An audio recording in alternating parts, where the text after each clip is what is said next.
evening, everybody. My name is Tyree Bacon. I'm a sergeant now with New York State Courts. I'm assigned to Queens Supreme Court in Kew Gardens.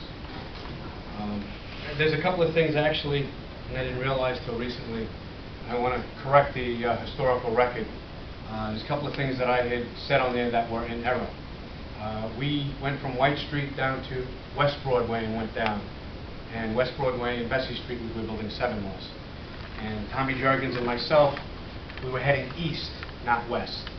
But, you know, there's things that I've forgotten over the years, things that come back. And, you know, I don't know, the mind is a wonderful thing. It does a real good job of, I guess, trying to protect us. I didn't know till 3 days after that all that debris that I saw coming out of the building was people jumping. I saw it on the news, and then I realized it wasn't just a few people. There were people jumping by the hundreds. At one point, Tommy and I, when we crossed, which is in the whole segment, when we crossed Vesey Street, making our way to number 5, Tommy had made the sign of the cross. And I didn't quite realize the whole gravity of what was going on. I was like, oh shit, this is for real, and I made the sign of the cross. And as we crossed the street, we walked through some debris. I thought it was just trash. Didn't realize till later on that it turned out to be human remains. Whether it was someone who got blown out of the building or somebody who jumped. Carol knows she's seen it, unfortunately walked through it. The best way to describe it was it looked like a big water balloon and broken. It was about a 12-foot wet spot in the street with torn clothing. I couldn't tell what were pants, what was a shirt. Somebody's loved one. When we did our interview in 60 Minutes, when we were talking about that, and one of the things none of us can comprehend, that things were that bad up there, the floors above where the crash site was, that the better option was to jump. And there's a lot of people that took that option. There was one segment on the news that drove me to tears, and it was a couple that was holding hands when they jumped. You know, and these are things that stick out in my mind. There's a lot of things that stick out in my mind. I've met some incredible people throughout this journey. I'm blessed. There's not a question about it, because I should be dead. If it wasn't for my path crossing Doris's, I wouldn't be here.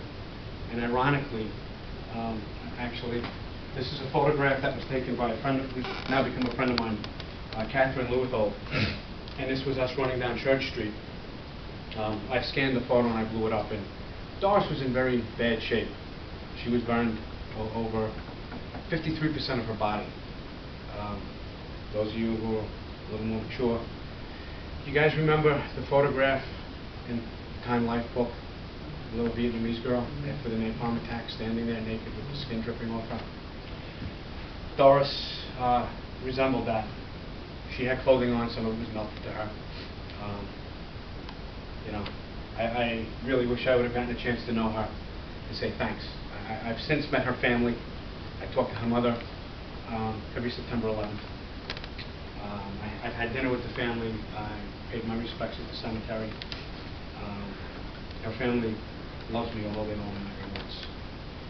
They had said that every holiday there's an empty place sitting at the table, and it's Doris's. And I'm welcome to join them. There's a seat right next to hers for me anytime I choose to show. And they absolutely meant that. Wonderful people, you know.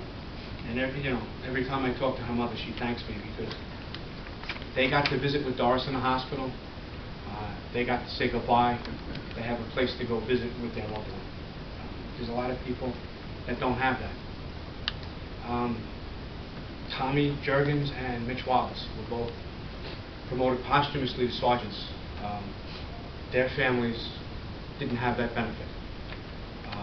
They recovered what they believed to be their remains. It was late April of 2002.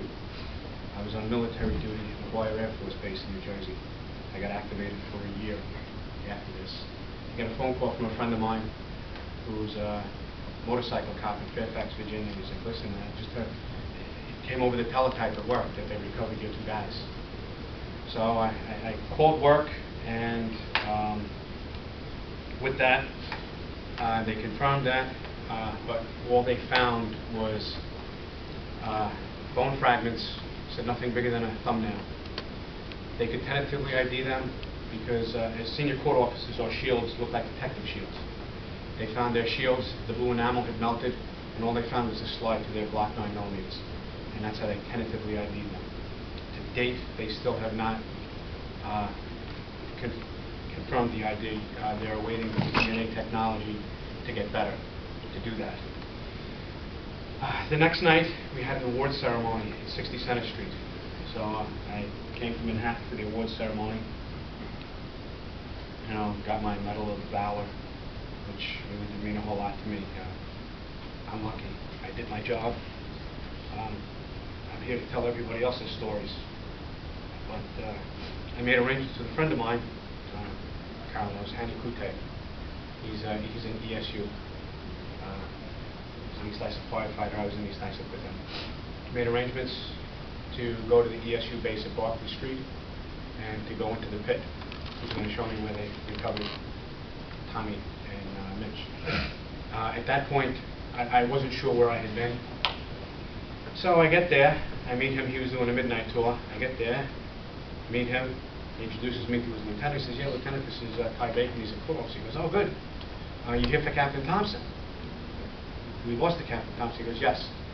We just recovered him about 20 minutes ago. We've notified your job, and we're awaiting your officers to bring him home. I dropped to my knees. I started crying, and the lieutenant walked over and said, it's all right. It's okay to cry. We've done a lot of that here. Anyways, so they got me suited up. It was cold. It was a real cold night. I seem to remember it was about 16 degrees, maybe 20 degrees. So, being short, they found a pair of Carhartt insulated coveralls for me. Looked like they were my dad's. We rolled them up and cuffed them. Got a pair of work boots, you know, because through the rain and the snow and everything was a complete mess. And I walked down to the pit, and there was a Port Authority police officer, an NYPD officer, and Hanny went down in the pit with me, and you know, told him that I'm a court officer, and they both turned around and they snapped to attention, saluted me, and said, "You have him. He's yours. You know, watch him well." And I stood watch over Harry until the academy staff got there, because he was assigned the academy. While I was there awaiting them, the arrival of the academy staff, I got to witness some very touching and humbling things. They removed the firefighter, they removed the paramedic, and they had removed a civilian. Most of the public has never seen the great painstaking attention to detail that they have gone through to maintain the dignity of everybody. There was heavy equipment operating, people with rakes and shovels and everything, and when they found somebody, you know, they put whatever they had in the body bag, put the body bag in a Stokes, and they would cover it with an American flag. If it was a firefighter stood watch. If it was a police officer stood watch. If it was a civilian, it could have been anyone. It could have even been a construction worker. Everybody had part of it. When the time came and their brothers and sisters came to take them home, all work stopped.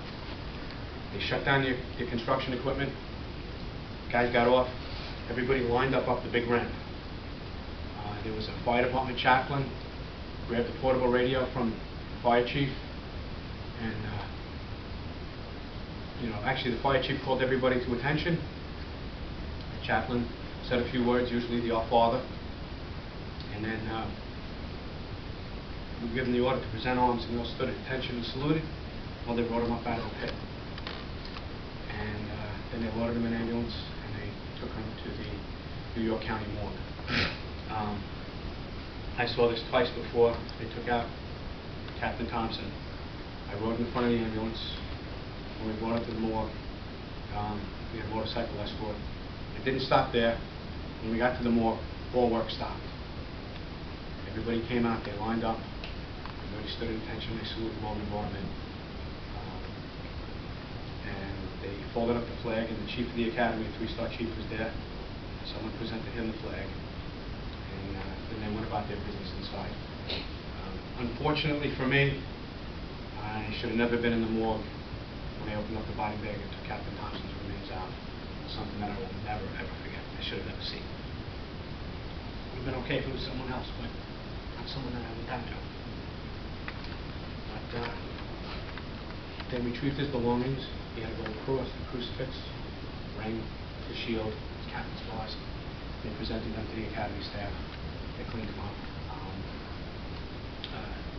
I didn't realize I was there when they opened up the body bag. It looked like he had been in a crouching position. And from what I heard from the ESU guys, and that's why I said in the video, those guys who died aren't heroes because they died, but the way they lived. There was speculation that they knew something had gone horribly wrong. There was a main support column. I believe it was one of those guys that screamed, "Get down," as I was exiting. And they kind of hurdled everybody up against the column and attempted to shield them with their bodies. The remains that they found were amidst civilians and stuff like that. There's hundreds of stories, that's pure speculation, but talking to guys from the SU and crime scene and stuff like that, I think that's a pretty accurate depiction of knowing these guys. I want to take a moment to tell you guys about Tommy, Harry, and Mitch. Tommy Jergens was 26 years old. He was an Army veteran. Tommy was an Army medic. He saw action in Somalia. He was not in the Black Hawk Down incident. Tommy was also a volunteer fire captain, and I think he was Meadowmere Park Fire Department. And not a doubt in my mind, Tommy would be an ex-chief now. He would have gone through the ranks. He was a rising star. Tommy was a well-put-together guy, and he knew his shit.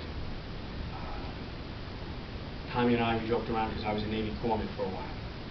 There was a little inter-service, camaraderie.